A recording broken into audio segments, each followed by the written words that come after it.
World Spaceflight News Special Report.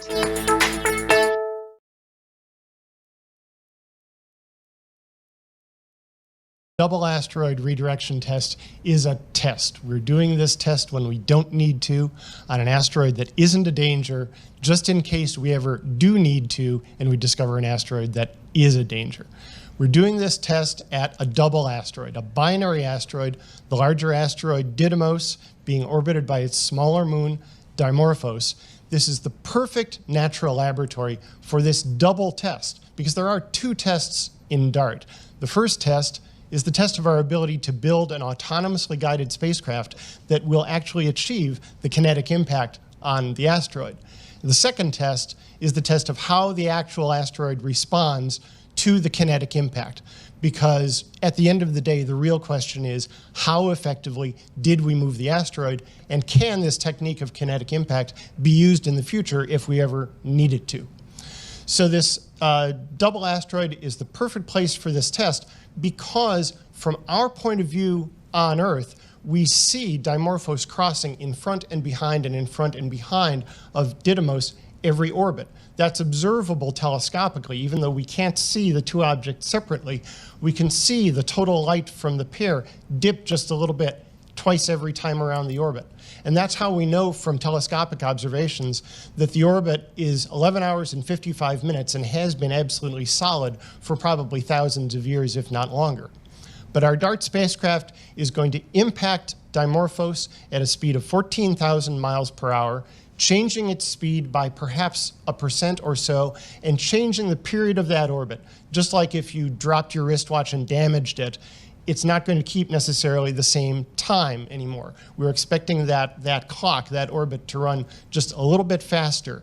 And you might not notice it right away, but in the weeks and days and weeks to follow, you would notice that your watch is running fast, and we will notice that the binary asteroid system is running fast.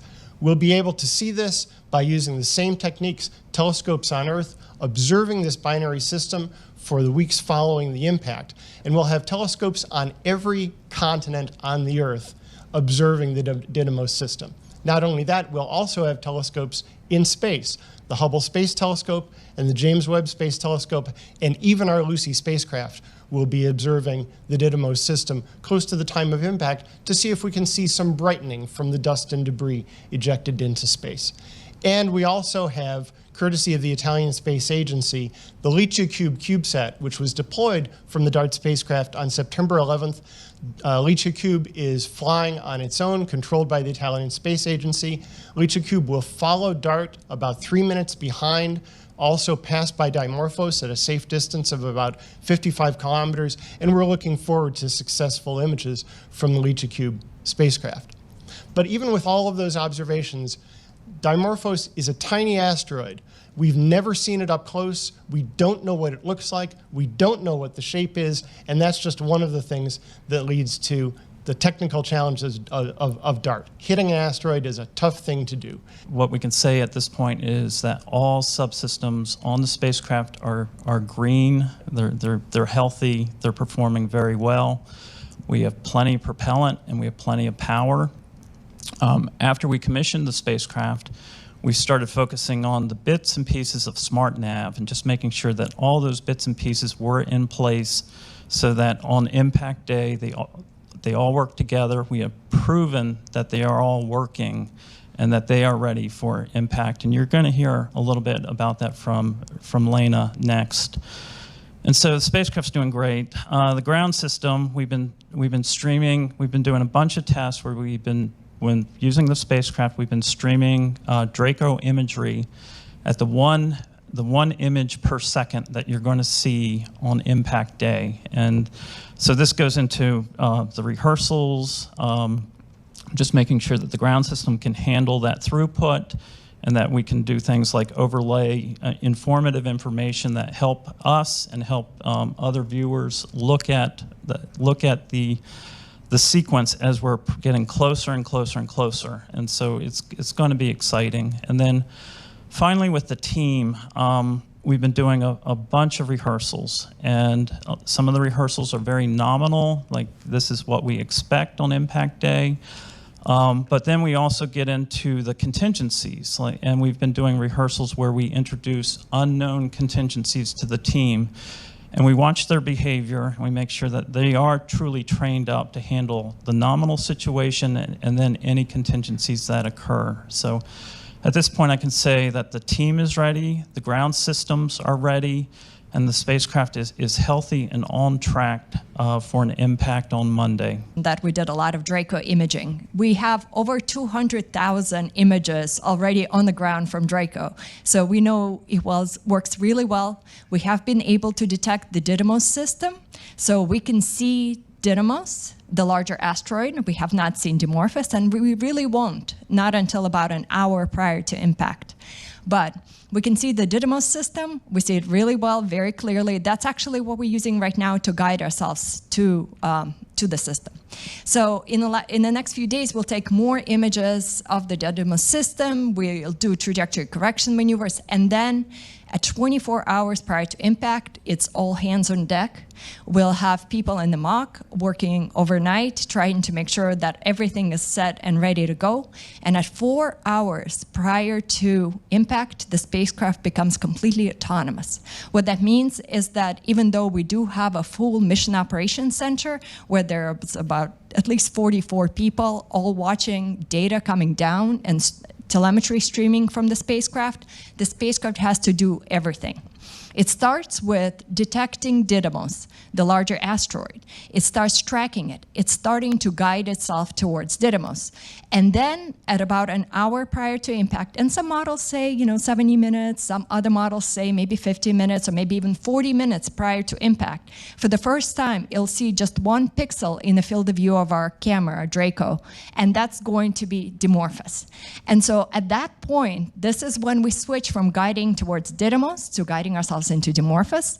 We're going to execute a bunch of maneuvers, all autonomously. The spacecraft points the solar arrays at the sun, streams data back to Earth, basically video, 1 image per second. So on Earth, we'll be actually able to watch us stopping to go towards Didymos, and now we're tracking this new asteroid, and that's our target. So then a little bit after that, we're going to precision lock, and you'll hear us say that in the mock because all of this is going to be streamed on NASA TV. So you'll hear us say it, we're precision lock, which means we are now starting to ignore Didymos and we're going to Dimorphos. So, and then at 2.5 minutes before impact, SmartNav, which is the autonomous algorithms that have brought us to that point, is going to turn off, and we're just going to point the camera and take the most amazing pictures of this asteroid that we're going to see for the first time, and we don't know what the shape is, and then impact. It'll say loss of signal, and we'll celebrate. The one-way light time to be able to send a command to the spacecraft is only 38 seconds. So we have 21 contingencies that we plan for, that we're ready to execute in case something like that comes up. For example, the most simple one is that if we're seeing that Dimorphos is too dim in our field of view of our camera, and we wanted to increase the exposure time. Other ones do involve basically saying this asteroid is not the right one, and please switch over and start guiding yourself to the right asteroid, because we do have that video feed back to the ground. So yeah, we plan for all these things and we're ready to intervene, and we have been rehearsing this for quite some time. Or what we call a gravity tractor, which is just taking a spacecraft and station keeping with the asteroid and using nature's tug rope, gravity. The mutual attraction between the spacecraft and the asteroid will slowly tug that asteroid out of its impacting trajectory into a more benign one. Of course, a technique like that takes longer to implement, so we would have to have more warning time to be able to implement it. Other techniques, ion beam deflection, just shooting an ion engine at it for a long period of time, and slowly all those particles impacting the surface also change its velocity and therefore its orbit.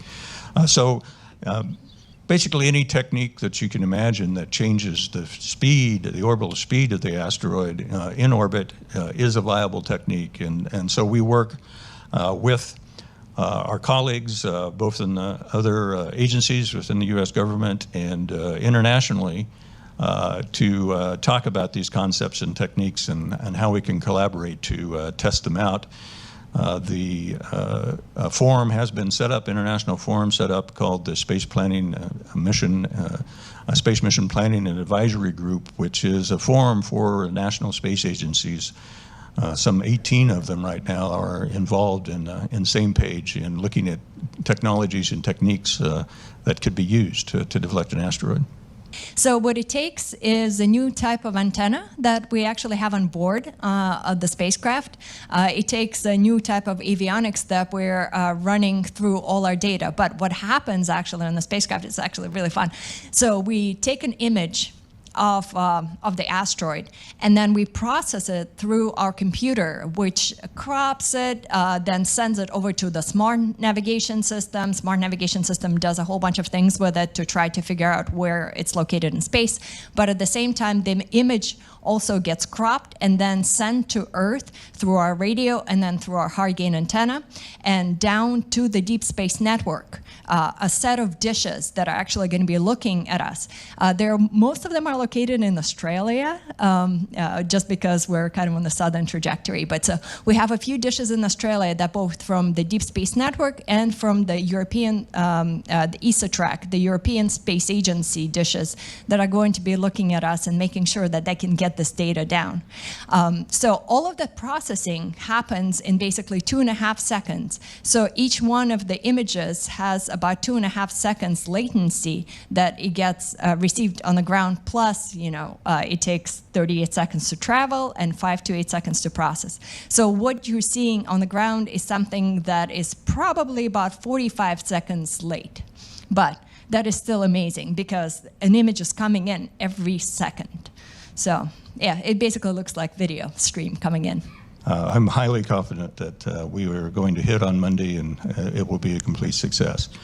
But if there is a miss, then the first thing we've got to do is really figure out what happened. Why did we miss?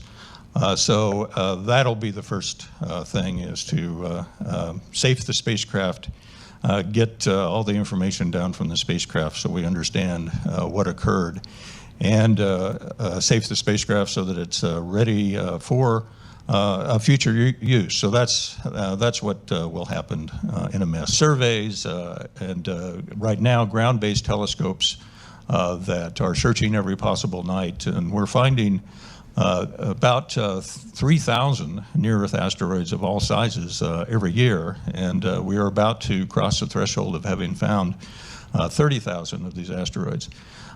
And it's entirely, we have the technology now to do this and find these objects years, decades, even a century before they pose an impact threat to the Earth. And that provides us plenty of time then to decide what is the best technique to prevent the impact, to put the asteroid in a more benign orbit, so that we don't ever have to worry about that one anymore. First, we've got to find this entire population. We are currently working with ground-based assets, but the real way to do this is to have a space-based telescope, and we're working on that. It's called the Neo Surveyor Mission. It is, in fact, having its preliminary design review this week, so this is a big week for planetary defense in our work here at NASA. And that telescope will operate in the infrared part of the spectrum, where the asteroids actually stand out more from the background of stars. And we can also determine the sizes directly from those measurements, and we don't have to take weeks and months of other data on these objects to understand what we're dealing with. So, unfortunately, it's not the exciting Earth is going to end in 2 weeks scenario. It's a very focused and gradual way of working through this whole issue, understanding what's out there, then determining what you can do about it with tests like DART, and then working with our partners, other space agencies around the world to determine what's the best technique and what space agency is going to do what in this campaign that would actually be undertaken to deflect an asteroid in space should it become a real problem. And I think Lane. And our view of the range of possible outcomes has really been opened up by our experience with the OSIRIS-REx mission at Bennu and also by the Japanese Hayabusa 2 mission at Ryugu, both of which found that the surface materials were almost fluid-like. There was so little friction and so little cohesion, they behaved, even though they were solid chunks, behaved almost like a fluid. And so that does open up the range of possible outcomes. If the surface of the asteroid is very comparatively solid, we'll get a smaller crater. If it's as friction-free as Bennu seemed to be, we might get a very, very large crater or large pieces, a large section of the asteroid being reshaped. And that's a big part of why we need to do the test, because every time we go to an asteroid, it's a surprise. It's a learning experience to us. We do not know exactly how these asteroids will behave because we don't have samples of real asteroids on the Earth. We have meteorites on Earth, but meteorites are just the strongest parts of asteroids that make it through the atmosphere and make it to the ground. And so really getting ground truth on how an asteroid behaves requires that we go to space to do the experiment. Now, for anything really, really surprising to happen, I mean, as you said, the TAGSAM, the sampler mechanism on OSIRIS-REx, seemed to just keep going into the surface of Bennu. But we know that DART is going to be stopped by Dimorphos. For one reason, the density of the DART spacecraft is actually not very different from the density of an asteroid. And so there's no question that DART is going to run into a whole lot of material that can't get out of the way. And so that is going to make it stop. So the scenario where it goes straight through, that's just not going to happen.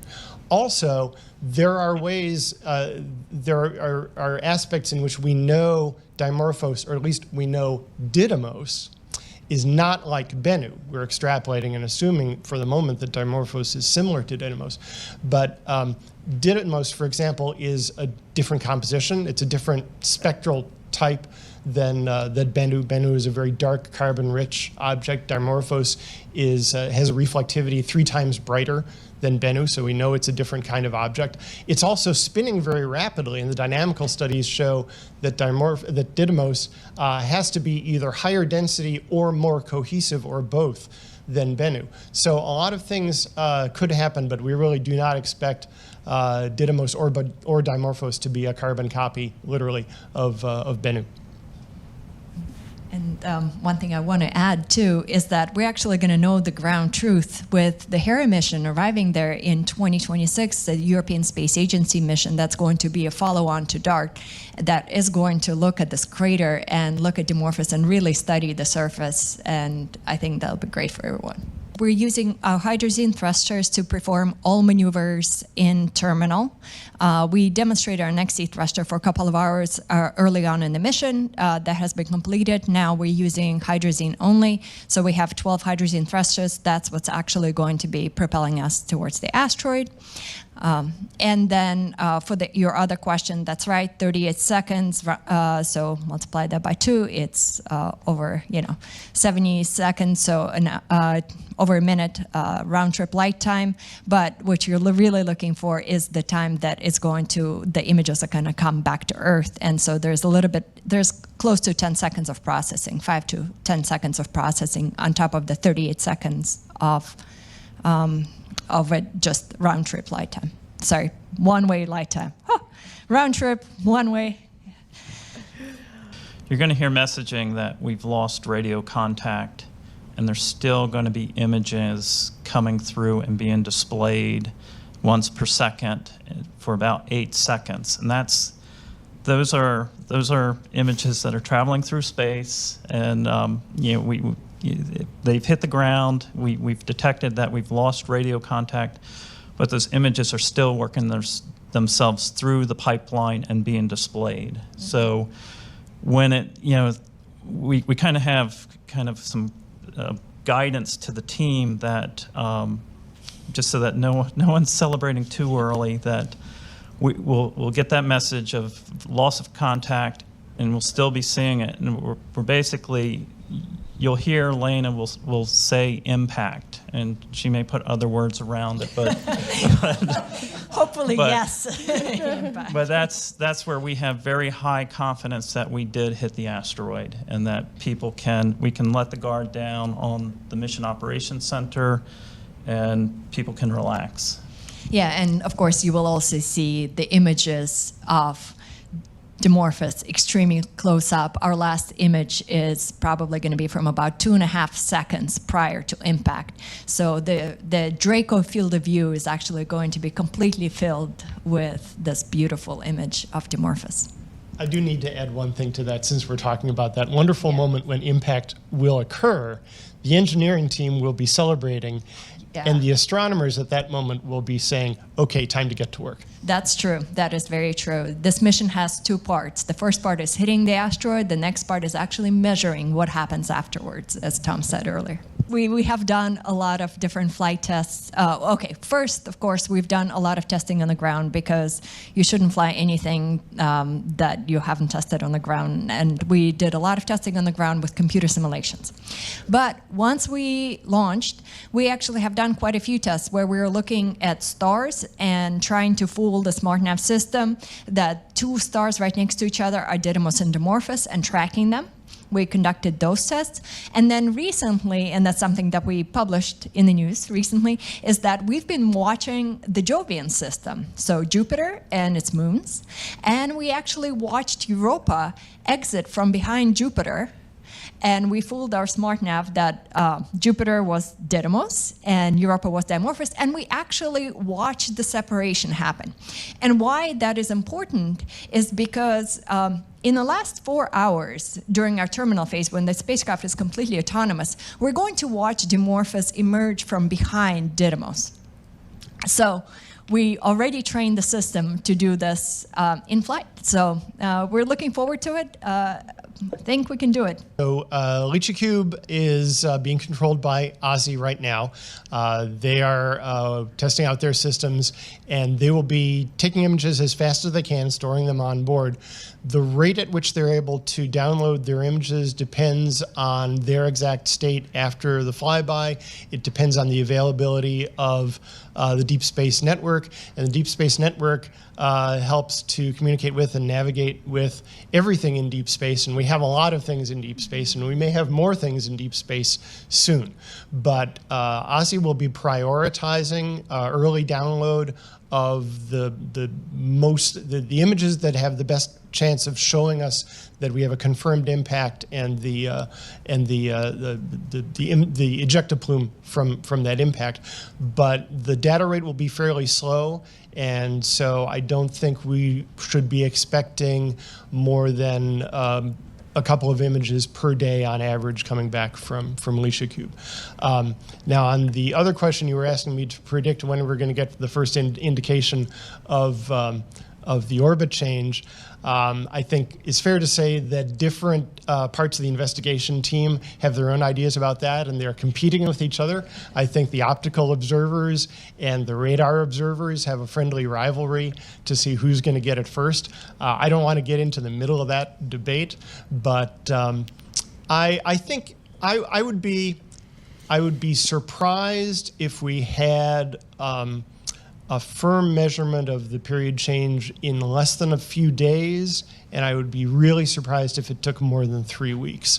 But what that says is, again, we're doing the test because we want to understand how this asteroid is going to react, and we really don't know until we do the experiment. So Hubble will be observing, Hubble and JWST and Lucy will be observing starting before the impact to some number of hours, a varying number of hours after the impact. And I should back up 1.5 steps because, of course, as I said, the most important observations are those that tell us the period change of Dimorphos.